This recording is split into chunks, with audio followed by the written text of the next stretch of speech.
Friends, welcome to Palnadu రుచులు. ఇవాళ చేసే రెసిపీ మిల్లెట్స్ దోశ అండి. ఒక గిన్నె తీసుకొని 2 కప్పులు రాగులు తీసుకోవాలి. 1 కప్పు మినపగుండ్లు, 1 కప్పు పెసరపప్పు అండి. మీ దగ్గర పెసలున్నా తీసుకోవచ్చు. 1 కప్పు అటుకులు, 1 పావు టేబుల్ స్పూన్ మెంతులు వేసుకొని 2 సార్లు శుభ్రంగా కడిగి మంచి వాటర్ పోసుకొని ఒక 8 గంటల పాటు నానబెట్టుకోవాలండి.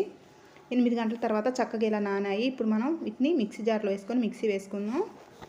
మెత్తగా మిక్సీ పట్టుకోండి. ఇప్పుడు గిన్నెలో వేసుకొని కొంచెం సాల్ట్ వేసుకొని బాగా కలిపి ఒక అరగంట సేపు పక్కన పెట్టాలండి. అరగంట తర్వాత పిండి ఇలా తిక్కుగా ఉంది, కొంచెం వాటర్ పోసుకొని మనకి దోశ బ్యాటర్ లాగా కలుపుకోవాలి. ఇప్పుడు స్టవ్ ఆన్ చేసుకొని పెనం పెట్టుకొని పెనం హీట్ అయ్యాక ఉల్లిపాయ రుద్దుకొని ఇప్పుడు దోశ వేసుకుందామండి. చాలా చక్కగా పల్చగా కూడా వస్తాయి ఈ దోశలు. చాలా హెల్దీ కూడా అండి. మనం బియ్యం నానపెట్టలేదు వీటితో. పెసలు రాగులు చాలా హెల్దీ అండి. ఇలా చేసుకోండి. మిల్లెట్స్ దోశ చాలా బాగుంటుంది. 2 పక్కల కాల్చుకోండి ఆయిల్ వేసుకొని. మీకు నచ్చితే ట్రై చేయండి. Thank you.